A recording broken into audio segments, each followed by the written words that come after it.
வணக்கம். சாந்தி சமையல்ல இன்னைக்கு நம்ம செய்ய போறது சக்கரை பொங்கல். பொங்கலுக்கு சாதம் ரொம்ப குறைவா வேணும். இன்னைக்கு நாம பச்சரிசியில பொங்கல் செய்ய போறோம்.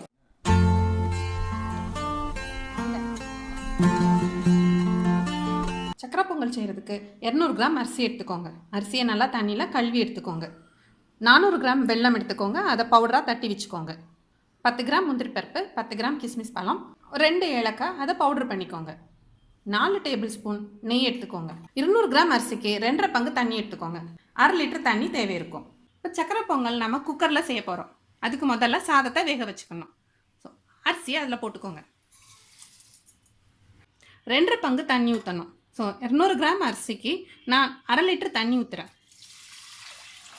பொங்கலுக்கு சாதம் நல்லா குழஞ்சிருந்தா தான் நல்லாயிருக்கும். அதனால 2.5 பங்கு தண்ணி ஊற்றணும். இது கூட 1 டேபிள் ஸ்பூன் நெய் விட்டுக்கோங்க. இப்போ அடுப்பு ஆன் பண்ணிக்கோங்க. குக்கரை மூடி வெயிட் போட்டுக்கோங்க. 3 விசில் வந்ததும் 5 நிமிஷம் கழித்து ஆஃப் பண்ணிக்கோங்க. 3 விசில் வச்சு 5 நிமிஷம் ஆயிடுச்சு. சூடு இறங்கிடுச்சு. இப்போ நம்ம குக்கரை திறக்கலாம். சாதம் நல்லா வெந்திருக்கு. அப்படி சாதம் வேகாமல் இருந்ததுன்னா இதில் இன்னும் கொஞ்சம் தண்ணி சேர்த்து நல்லா குழைய வேக விட்டுக்கோங்க. சாதம் நல்லா குழஞ்சிருந்தா தான் பொங்கல் செய்கிறதுக்கு நல்லாயிருக்கும். சாதத்தை நல்லா மசிச்சு விட்டுக்கோங்க. சாதத்தை நல்லா மசிச்சு விட்டாச்சு. இது கூட வெல்லத்தை சேர்த்துக்கோங்க. சாதத்தோட நல்லா மிக்ஸ் பண்ணி விடுங்க. இப்போ அடுப்பை ஆன் பண்ணிக்கோங்க. தீயை குறைச்சி வச்சுக்கிட்டு இந்த வெல்லம் கரையிறது வரைக்கும் மிக்ஸ் பண்ணுங்க. வெல்லத்தை பவுடர் பண்ணி போட்டுருக்கிறதுனாலையும் சாதம் சூடாக இருக்கிறதுலையும் சீக்கிரமாக வெல்லம் கரைஞ்சிரும். சாதத்தை நல்லா மசிச்சு விட்டுட்டு தான் வெல்லம் போடணும்.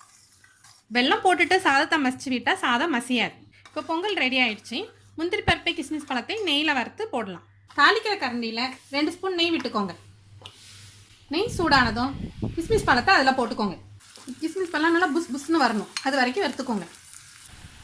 இப்போ இதை தனியாக எடுத்து வச்சுருங்க. இதே நெய்யில் முந்திரி பருப்பு வறுத்துக்கோங்க. முந்திரி பருப்பு சவக்க வறுப்பட்டுருச்சு. இப்போ இதை எடுத்துக்கலாம். நெய்யில் பொரிச்ச முந்திரி பருப்பையும் கிஸ்மிஸ் பழத்தையும் இப்போ இதோட சேர்த்துக்கோங்க. பவுடர் பண்ணி வச்ச ஏலக்காவையும் இதோட சேர்த்துக்கோங்க. மீதி இருக்கிற நெய்யை இதோட ஆட் பண்ணிக்கோங்க. ஏலக்காய் பவுடரை நல்லா பொங்கலோட மிக்ஸ் பண்ணி விடுங்க. சக்கரை பொங்கலுக்கு நெய் நிறையா விட்டால் நல்லாயிருக்கும். சக்கரை பொங்கல் செய்கிறதுக்கு தண்ணிக்கு பதிலாக பாலும் யூஸ் பண்ணிக்கலாம். சக்கரை பொங்கல் ரெடி ஆயிடுச்சு. இப்போ சர்வ் பண்ணலாம். சக்கரை பொங்கல் ரெடியாக இருக்குது. சமைச்சு சாப்பிட்டு பார்த்துட்டு எனக்கு கமெண்ட் பண்ணுங்கள்.